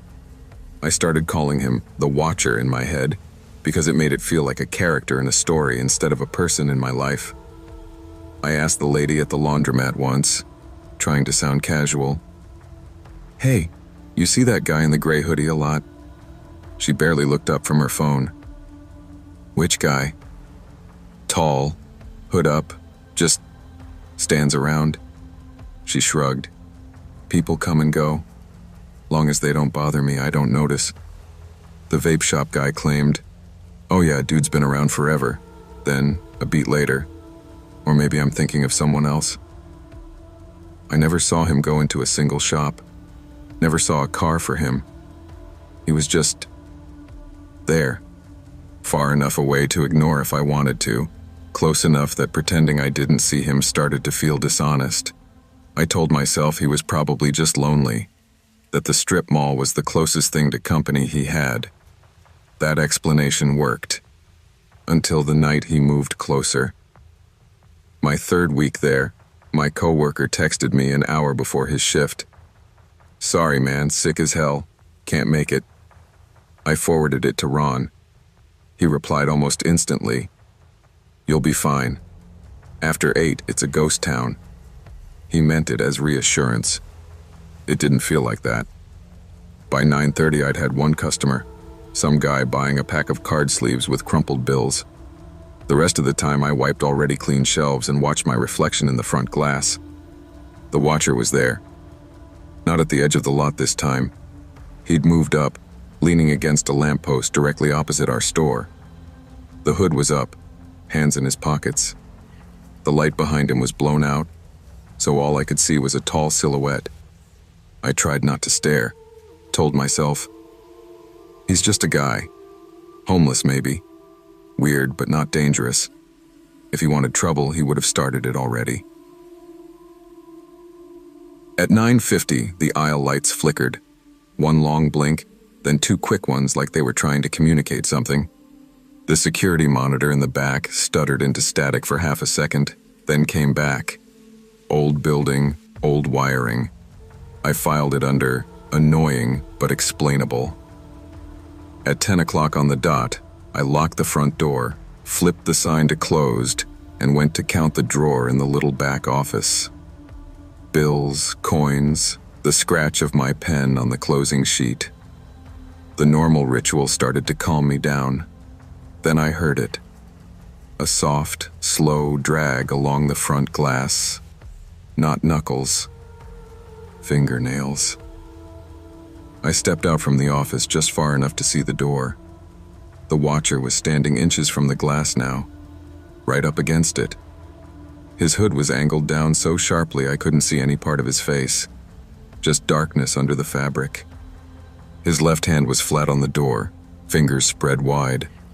From where I stood, it looked like he was feeling the glass, not knocking, not trying the handle, just connecting. My heart hammered against my ribs. I stayed frozen behind a display, watching. My phone buzzed in my pocket, a notification, too loud in the quiet. I flinched, looked down for a second, thumbed it silent. When I looked back up, the window was empty. No footsteps, no shadow walking away. Just gone. I went straight to the monitor. 4 angles, grainy black and white, entrance, main aisle, side aisle, back hallway. I rewound the last 5 minutes. On the screen, the front of the store stayed completely empty. No man in a hoodie, no hand on the glass. While I was still trying to make sense of that, the feed glitched again. For 1 frame, maybe half a second, it showed me. Same uniform, same apron, standing at the register, counting cash. Timestamp, 2 nights earlier. Then it snapped back to live. I told myself it was a software bug. Old system, cheap cameras. Still, I shut the office door before I finished counting. The lock on that thin, hollow core door felt like a joke. I turned off the sales floor lights, 1 section at a time, until only the emergency strips glowed faintly. The store felt smaller, pressed in by its own inventory. I grabbed my keys and headed toward the back exit. The front door chime rang. Just once. Soft, cheerful. The same sound it made every time someone walked in during business hours. Except the front door was locked. I checked it myself. I was holding the only key. The air changed. It sounds stupid, but that's the only way I can describe it. The room felt thicker, like someone had just taken a deep breath and was standing there, waiting. I froze. From the center aisle came the faintest scrape, like a shoe sliding half an inch on tile. Not a crash, not a bump, just presence. I did not go toward it. I backed into the office instead, shut the door as quietly as I could, and locked it. My hands were shaking so hard it took 3 tries to dial the non-emergency police line. "I'm at the store name," I whispered. "I think someone's inside." The door's locked, but I heard... I stopped. What was I going to say? I heard a chime that shouldn't ring, and air that felt wrong. The dispatcher said officers were on the way. Stay put. Don't engage. So I watched the cameras. For a minute, the feeds were boring. Empty aisles, empty entrance, empty hallway. Then something appeared. No door opened. No frame flickered. 1 second, the front part of the store was empty. The next, there was a figure at the edge of the aisle, just inside the camera's view. Tall, hood up, edges blurred like the focus was off. He didn't move, didn't turn, just stood there, perfectly still, like he was posing for the worst portrait ever taken. The timestamp in the corner started to spin. Date and time cycled so fast it was unreadable. Last week, last month, last year, like the system couldn't decide when this was happening. I couldn't breathe. I couldn't look away. After what felt like forever, but was probably a few seconds, his head lifted toward the camera. It didn't zoom. The resolution didn't suddenly sharpen, but my brain filled in details anyway. The sense I got wasn't stranger's face. It was my own features, pulled and smeared under that hood. Too long in some places, too short in others. Like someone had taken me apart and put me back together wrong, then scrubbed out the actual details. Recognition and revulsion at the same time. My eyes watered. I blinked, and the monitor showed empty aisles again. When the officers finally knocked on the back door, I nearly screamed. They swept the store, checked every aisle, both doors, the small stockroom. Nothing disturbed, one of them said. Everything's locked up tight. Could have been someone rattling the door and running off. These plazas attract weirdos.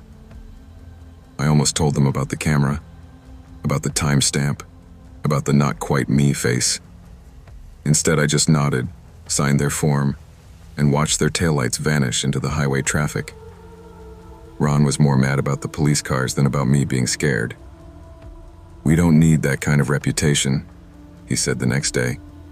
"It spooks customers. Next time, just call me first." "Would you have come in?" I asked. He didn't answer. I lasted 2 more weeks.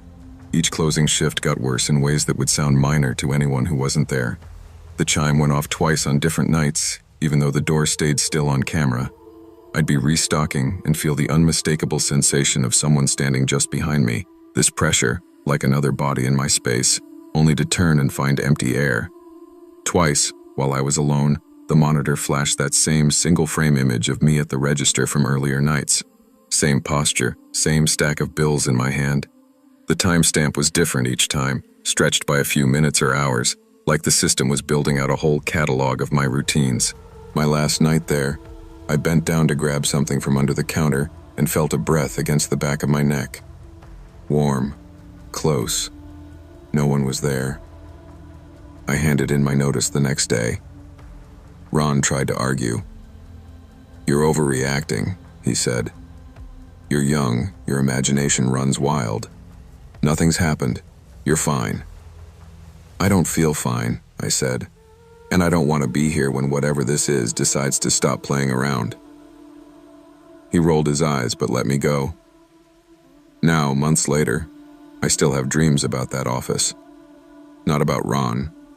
Not about customers. About the monitor. In the dream, the 4 camera feeds are all me. Me shelving. Me counting. Me locking the door. Me standing at the glass, hand pressed flat against it, hood up. The timestamp never settles. It just keeps spinning.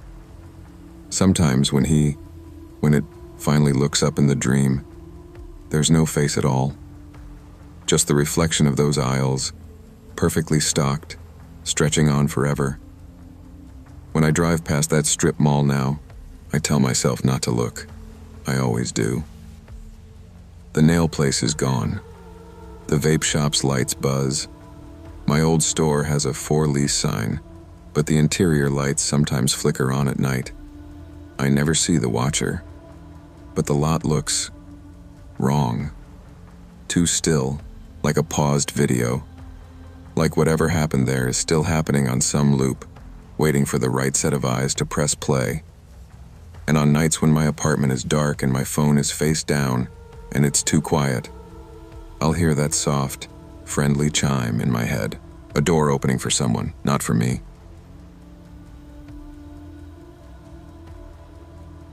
I used to think I was the stable one between me and my sister. She was the social one, always out, always posting, always orbiting other people. I was the one who liked staying in, who double-checked the locks, who knew where the breaker box was and when the rent was due. We joked that if our lives were a horror movie, she'd be the one running toward danger with friends, and I'd be the one rolling my eyes from the couch, safe at home. We rented this small 2-story house in one of those copy-paste neighborhoods where the developers change the paint color and call it variety. Every driveway was the same, every lawn equally tired. People waved if our trash cans happened to line up, but that was it. It felt anonymous in a comfortable way, like existing inside a wallpaper pattern. When my sister booked a week-long trip to Florida with her friends, I was almost relieved. No passive-aggressive arguments about dishes. No blasting music at 11 p.m. No strangers from her life drifting through my living room. Just me, my routines, my noise level. "I'll text you my flight info," she said, hauling her suitcase to the Uber. "Try not to burn the place down." "Try not to bring home anything incurable," I shot back. We laughed. It felt like a temporary reset button. The first day alone, I cleaned on autopilot, wiped counters, moved the couch 3 inches to the left like I'd always wanted, opened windows to let the air cycle. The house felt bigger, but in a good way. My footsteps echoed differently. Looking back, I keep thinking, the house expanded just enough to fit one more presence I hadn't invited. It was mid-afternoon when someone knocked. Bright daylight, neighbor lawnmowers in the distance, totally unthreatening. My sister orders from online shops like it's a sport, so I assumed it was a package. I didn't even hesitate. I went straight to the door and opened it without checking. Standing there was a man I absolutely did not recognize. 40s maybe. Dark jacket despite the mild weather, washed out jeans, hands empty. No box, no envelope, no ID badge, no company logo. Everything about him was aggressively generic except his eyes. Those locked onto mine in a way that felt practiced. Can I help you? I asked. He just stared for a beat too long, like my face was a test question. Then he smiled, but it didn't reach his eyes. It looked like he'd rehearsed the motion in a mirror. I'm looking for Anna, he said. My sister's name landed like a physical object between us. I hadn't said it. It wasn't on the mailbox. Our last name wasn't anywhere outside. My brain did that thing where it flips through explanations way too fast. Friend of hers, co-worker, delivery mix-up, stalker. She's not here, I managed. Who are you? He let the question hang there. No answer. Just that slight tilt of the head, like I'd thrown off his script. Oh, he said finally. I must have the wrong day. The wrong day? The way he said it made my skin crawl, like we were supposed to have some appointment I knew nothing about. He turned away without waiting for more. No, sorry. No, wrong house. Just a quiet pivot down the porch steps. He walked down the sidewalk at this calm, unhurried pace, never looking back. I watched him through the window until he disappeared around the curve of the cul-de-sac. No car door, no engine, just gone somewhere that wasn't his house, because I knew everyone's car on our street and I had never seen his. That night, I triple-checked the locks, told myself he was a mix-up, a weird neighbor, a confused delivery guy. But underneath all that logic was a tight, coiled feeling I didn't have a name for yet. The sense that he hadn't been surprised to find me there, just mildly inconvenienced that it wasn't her. The second night, the house felt different, not obviously. The lights were the same, the furniture was where I'd put it, the hum of the fridge unchanged. But underneath that was this subtle wrongness, like walking into a room where someone just had a heated conversation and left. The air buzzed with something unsaid. I went to bed later than usual, scrolling until my eyes hurt just to avoid the quiet. My bedroom is on the second floor, window facing the thin strip of dirt and fence between our house and the neighbors. There's nothing under that window. No ledge, no tree branch, nothing to stand on. Around 1 a.m., I woke up to a sound that my brain initially folded into a dream. A soft, rhythmic tap, tap, tap. Not loud, not random. It had a tempo. I lay there staring at the dark, trying to locate it. It wasn't the pipes. It wasn't the fridge. It wasn't the house settling. It was coming from my window. The tapping continued at the exact same pace, like someone drumming fingernails on glass while they thought. My heart started beating so hard I could feel it in my throat. I kept telling myself, wind, debris, a branch. We don't have a tree near that wall. I couldn't bring myself to jump up and yank the blinds. I slid my hand slowly toward my phone on the nightstand and watched the sliver of space where the window's shadow cut across the wall. Tap, tap, tap. It went on for maybe a full minute. Then it stopped. Not gradually, not like something swinging away, just off. I lay there frozen, counting to 100 in my head, then 200. Finally, I forced myself to get up and peek through the side of the blinds. Nothing. Just the faint shape of the fence and the neighbor's siding catching a bit of distant streetlight glow. No movement. No branch scraping. The next morning, in the full cruelty of daylight, I checked the window from outside. 3 faint vertical smears ran down the outside of the glass, spaced like finger widths, like someone had rested their hand near the top and slid it down slowly. I tried to dismiss it as dirt, rain, whatever carried dust, but that part of me that had tensed when the man said my sister's name tightened another notch. I didn't tell her. What was I going to say? Hey, hope Florida's fun. Some guy who knows your name might be tapping on my window. I didn't want to be the one freaking out over nothing. The problem is, nothing had started developing habits. It was the 4th night when he stopped hinting and started personalizing. I got home from work just after sunset. The neighborhood was in that low-activity lull. Kids inside, porch lights on, TV flickers visible through curtains. Our house looked normal from the outside. Nothing broken, no open windows, no obvious damage. The front door was still locked exactly how I'd left it. The key turned smoothly. For a split second, I let myself relax. Then I walked into the living room. The TV was on. We don't have cable, just a streaming stick that defaults to a home screen. But the screen was filled with static. Not a no-signal graphic, not a menu. Pure black and white noise, like someone had gone out of their way to find that dead channel. The volume was barely audible, just a low hiss under the hum of the lights. I hadn't used the TV that day. I'm obsessive about turning it off when I leave. Okay, I said out loud. Okay, maybe power flickered, maybe. I turned toward the shelves next to it and the words died in my throat. Every framed photo on the living room wall had been turned to face the wall. All of them. Grad photos, vacations, my parents. The frames were still hanging, but the photos were pressed flat against the paint, backs facing out. Every photo. Except one. On the end table by the couch sat the picture of me and my sister from last year. Us at some festival, sweaty, sunburned, laughing at something off camera. It was the only photo in the room still facing forward. Someone had taken a pen and neatly circled my sister's face.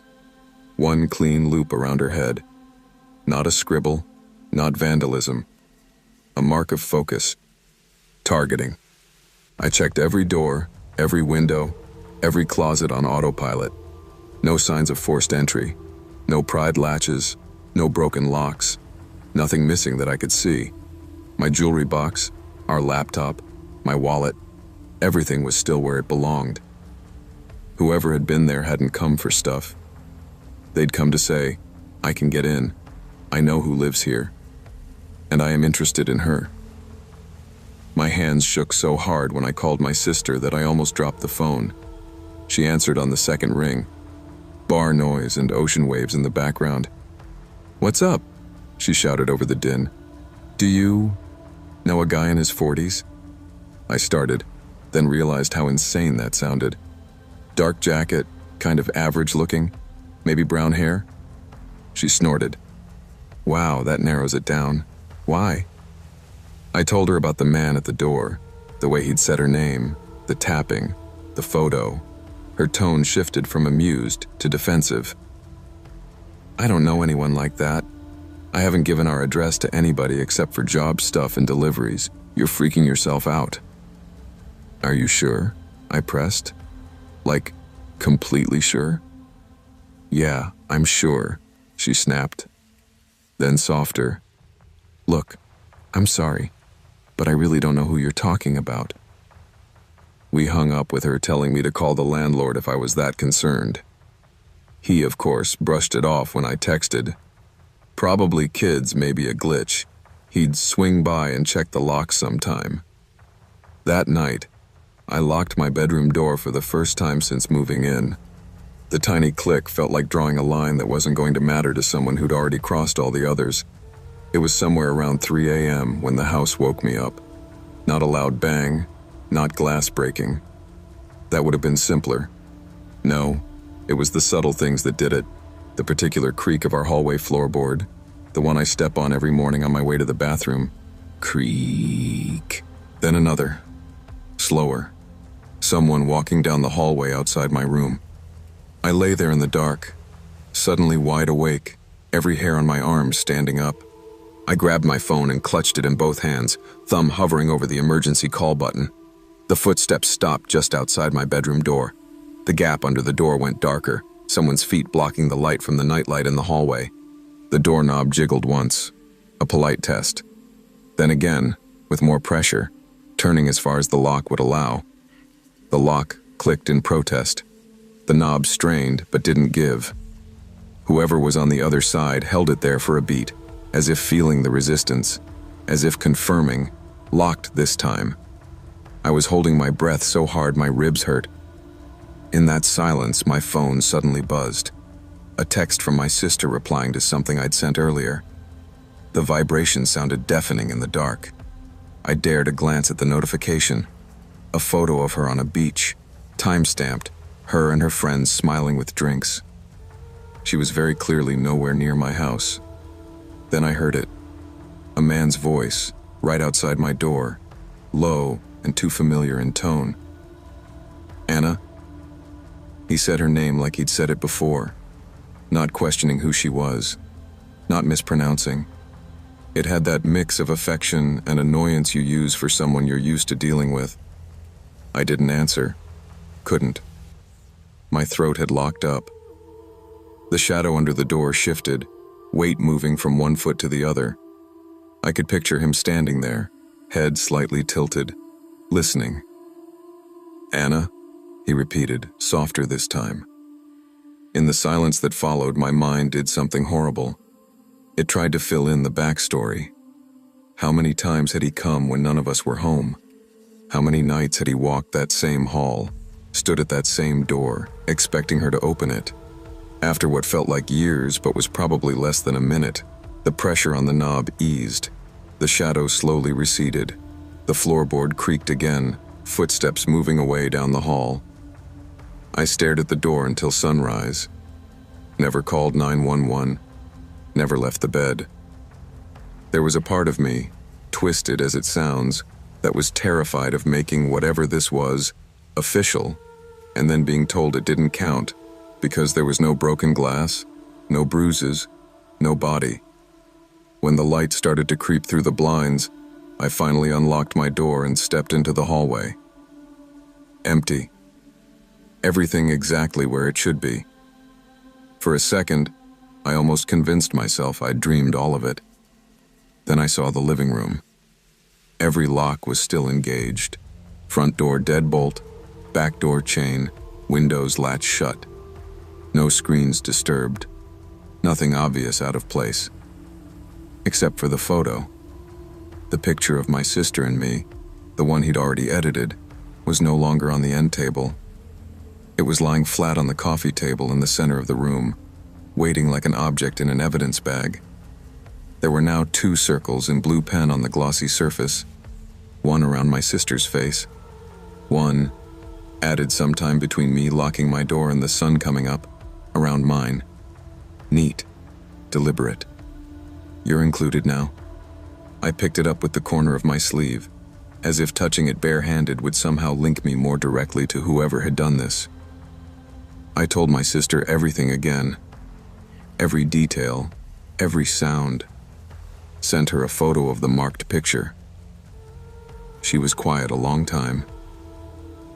I swear to you, she finally said, voice thin over the line. I don't know who that is, but I've had this weird feeling lately, like someone's been, I don't know, around. I thought I was just being paranoid. Why didn't you say anything? I asked. Same reason you didn't, she said. Because nothing had technically happened. I moved out a month later, found a smaller place, worse location, higher rent. I didn't care. I left my sister the lease and the landlord's indifference. There was no official complaint, no police report with weight behind it. Just a story that sounded, from the outside, like anxiety spun out of control. There are nights in my new place when I swear I hear faint tapping on the window. Not loud enough to be sure, just soft enough that I might be imagining it. Sometimes, just on the edge of sleep, I hear someone in my head say my sister's name in that practiced tone. The part that keeps me awake isn't the idea that he might find us again. It's the dawning realization that he didn't improvise any of this. The way he said, "I must have the wrong day." The way he knew her name, the rhythm of his knocks, the familiarity in his voice outside my bedroom door. He acted like this was something he'd done before, like our house was part of a route, a loop he walked now and then, except this time for once someone was actually home to notice. When my father died, he left the lake cabin to my sister Claire and me. We hadn't spoken in 3 years, not since the night before my engagement party, when Claire had an affair with my fiancé. I told them both to get out of my life. The anger didn't fade overnight, and now, weeks after Dad's funeral, we were stuck sharing a cabin neither of us remembered fondly. Driving up the winding road, memories of summers long gone clashed with the resentment still burning in my chest. Claire kept chatting in the passenger seat about redecorating, planting flowers, maybe even repainting the deck. I only nodded, staring out at the mist over the lake. The cabin looked like Dad had left in a hurry, or like someone had been living there secretly. Couch cushions were disturbed, cupboard doors left open, cans stacked in odd patterns. Muddy footprints led from the back door straight to the master bedroom. Claire laughed it off. "Maybe Dad had a caretaker, or someone came to check on the place," she said, brushing her blonde hair behind her ear. That night, though, it became impossible to ignore. As I lay in bed, I heard slow creaking from the attic above. Step after step, deliberate, like someone testing the planks. The air smelled faintly of pipe tobacco. Dad's scent, but I knew he was gone. Claire was asleep beside me. I considered waking her, then decided against it. Something about the sounds didn't feel random. It was familiar, too familiar, and deep down, I knew the cabin held secrets. Secrets Dad hadn't told us, or maybe, secrets he had tried to hide. On the third morning, we searched the cabin, hoping to explain the smell and creaking. Nothing. No source of smoke. No one hiding. But while inspecting Dad's old desk, I found a loose floorboard. Beneath it was a box of letters. Claire and I opened them together, hesitating. Some letters were addressed to me, some to her, some to neither of us. Many were never sent. But the content was disturbing. Dad had written about Claire, ruining everything. About me being too blind to see her true nature. About hearing footsteps at night, seeing someone standing on the dock at 3 a.m., whispering outside his door. I read one aloud, voice shaking. "She comes into my room at night now. She says she wants what I stole from her. I was wrong to leave her behind." Claire gasped. "Dad, hallucinating maybe? I don't know." I whispered. That night, the attic creaking returned. This time, it was slower, more deliberate. Someone was descending the steps, testing each plank. My heart raced. I nudged Claire awake. Her eyes widened as she heard the steps approaching. We hid behind the kitchen counter, frozen. A low, familiar female voice whispered, "Asterisk, asterisk, I want what's mine. Asterisk, asterisk." The footsteps turned sharply toward us. We didn't wait to see more. We bolted, packed a bag, shoved our feet into sneakers, and drove through the night, leaving the cabin and the lake behind. Claire cried silently, gripping the steering wheel. I tried to reassure her. "It's just Dad's old fears.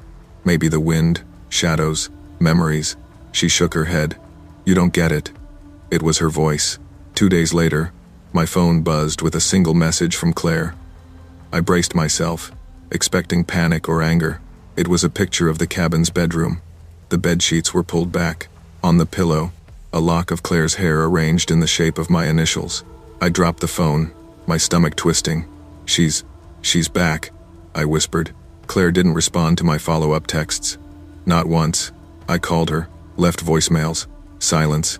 I told Mark about the cabin story, trying to find logic in the terror. "Maybe it's a prank," he said. "Maybe someone found the letters and is trying to scare you." But his voice lacked conviction. At night, I slept with the lights on, checking every corner of my apartment, every hallway, every window. The creaks of old pipes became footsteps. Shadows along the walls stretched like fingers. Then, last night, It happened. A muddy footprint appeared outside my bedroom door. I froze. It wasn't mine. Not Claire's. I stepped back, breathing shallow. The smell hit me first wet earth, lake mud. Then I heard it. A slow, deliberate shuffle. Someone was pacing just outside, testing the floorboards like Dad's letters had described. I grabbed my phone to call the police. Signal weak. Nothing. The voice came then, clear, low, and chilling. Asterisk, asterisk, you can't hide what's mine. Asterisk, asterisk. I realized it had followed us. It had left the cabin behind, and now, it was here. I spent the night in the corner of my living room, phone in hand, flashlight under my chin. Every sound, the hum of the fridge, the creak of the floor felt amplified. At 3:13 a.m., the footsteps paused right outside my bedroom. My breath caught. Then, silence. Too perfect. I whispered to myself, maybe it's a burglar, maybe it's nothing. Then I saw it. A shadow stretching along the hallway, tall and humanoid, but moving wrong, like a marionette. I could almost make out the shape of long hair. I tried to move. My legs refused. The shadow advanced, each step deliberate, echoing in my skull. You took what wasn't yours, the voice whispered, dripping venom. The phone slipped from my hand. The flashlight flickered. I grabbed a chair and held it between me and the shadow. Then it stopped. For a heartbeat, there was nothing. Then, a whisper from the corner. Asterisk, asterisk. I've always been here. Asterisk, asterisk. I scrambled to the door, flinging it open. The hallway was empty. Footprints in the mud led nowhere. I realized the terror wasn't supernatural. It wasn't magic. It wasn't Dad or Claire. It was something human, patient, observing, waiting, and it wasn't finished. I couldn't sleep for days. I stayed awake, lights on, doors locked, yet every shadow, every creak, made me jump. I avoided calling Claire. There was no answer, just silence. Her disappearance mirrored in the eerie presence that had followed us home. I researched the cabin, Dad's past, Claire's old friends. Nothing concrete, but one thing was clear. Someone had been in that cabin before us, hiding, waiting. Someone obsessed, someone meticulous enough to follow us across town. Last night, the muddy footprint returned, outside my bedroom door again. I opened it slowly. Nothing, just silence. Then I noticed a folded note on the floor. My handwriting, not mine. It read, asterisk, you can't protect what's mine. I've been patient long enough, asterisk. I realized the horror of the letters. Dad hadn't been paranoid. He had known, in his own way, that someone, or sometimes times, was watching, waiting, and now, it had a new target, me. I stayed awake the entire night, flashlight in hand, heart hammering. Every floorboard creak was deliberate, every shadow a threat. The moral hit me hard. Secrets aren't buried. Betrayal leaves echoes that can't be erased. My past, Claire's past, even Dad's mistakes, they all followed me here, tangible, alive. I know one day it will come for me fully. I just hope by then, I'm ready. Secrets left unspoken and betrayals hidden have a life of their own.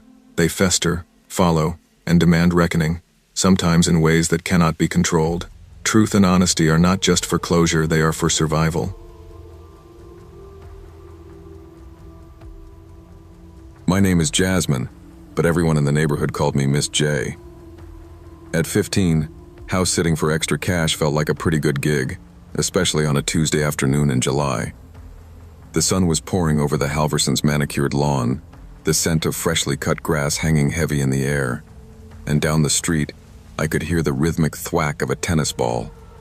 The atmosphere was disarming, aggressively normal. I was watching 8-year-old twins, Max and Sam. Their mom, Mrs. Halverson, had called me around noon, apologizing profusely. "Jay, I am so sorry, but I have a last-minute emergency meeting with the school board. It's unavoidable. Can you cover until 7? I agreed immediately. More hours meant more money toward the used car I desperately wanted. She seemed rushed, maybe a little stressed, but nothing out of the ordinary. She gave the boys a quick hug, told me the pizza was already paid for, and sped off in her SUV.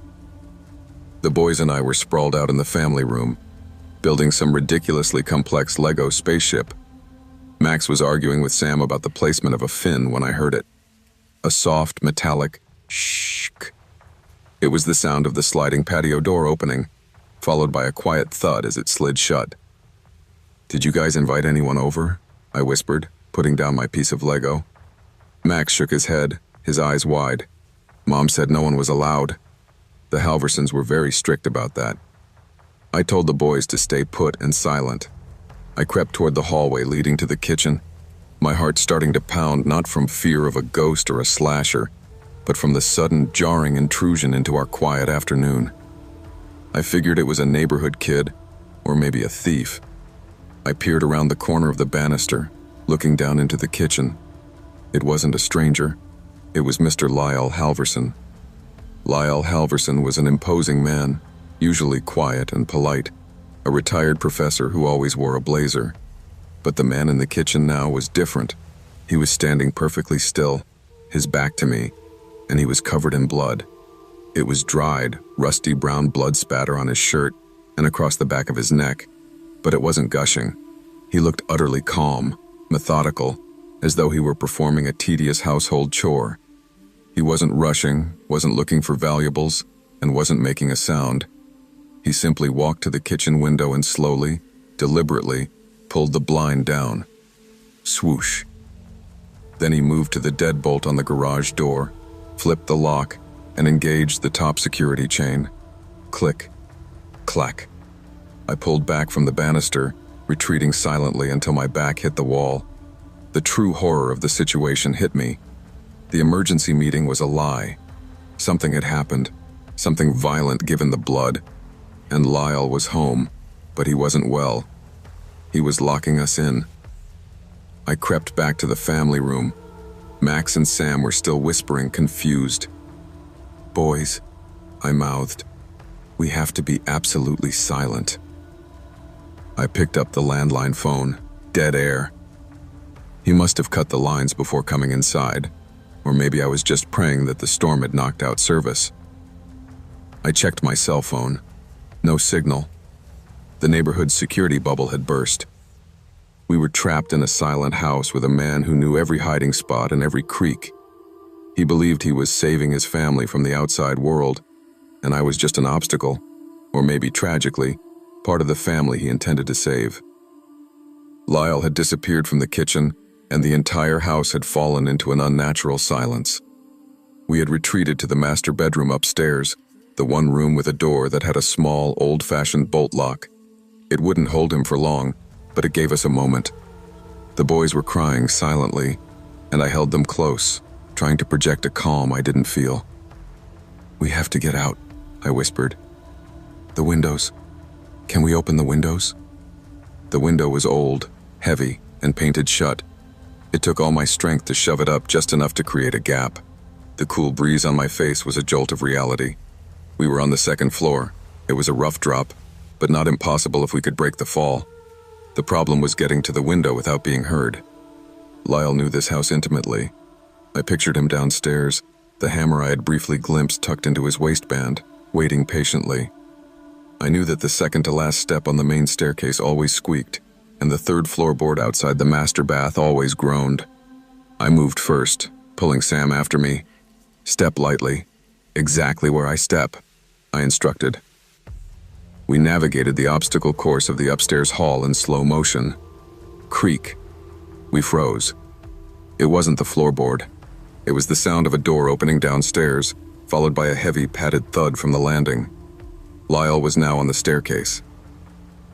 I pushed Sam and Max into the laundry room, which had a small window overlooking the roof of the garage. "Hide in here, under the linen basket. Don't make a sound no matter what you hear." I moved back toward the master bedroom, trying to draw him away from the boys. I stepped onto the infamous third floorboard. It gave a loud, agonizing groan. Too late. The floorboard had worked. It had bought me a moment. The methodical footsteps in the hall paused, then rerouted toward the master bedroom. I sprinted back into the room, slammed the door shut, and slid the bolt home. I didn't hide. I went straight for the window. I needed a distraction, something to make him believe I was still in the room. I snatched a heavy antique lamp off the nightstand and hurled it against the far wall. Crash! Almost immediately, the sound was followed by a heavy shoulder hitting the door. Bam! The old wooden frame groaned, and the bolt threatened to give. Bam! Again.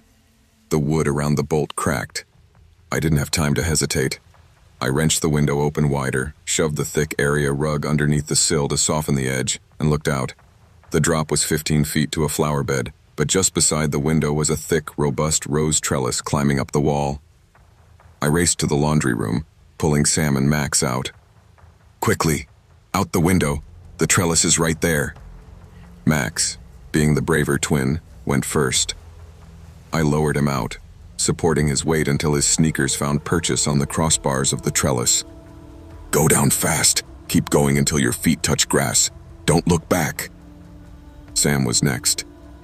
He was crying and scared, but the sheer terror of the repeated BAM from the master bedroom was a powerful motivator. I lowered him too, watching until he was halfway down. I could hear the master bedroom door splintering behind me. I looked back. The door was buckling. Sam was almost at the bottom. Max was already running toward the neighbor's yard. Safety. They were safe. I had to go.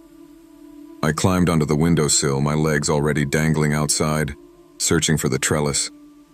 I could hear the final, desperate cracking sound of the door frame giving way. I was halfway out when a piece of the door exploded inward, and I heard the heavy thud of the door hitting the wall. I froze, heart hammering. I hadn't looked back, but I knew he was there. I heard his breath, not frantic but slow and deep, right behind me. He wasn't rushing. He didn't need to.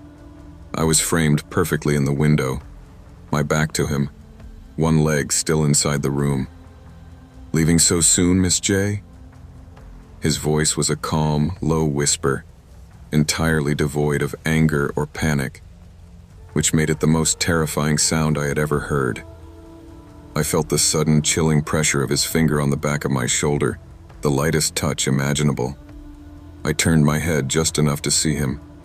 He was standing in the doorway, the shattered wood frame framing his figure.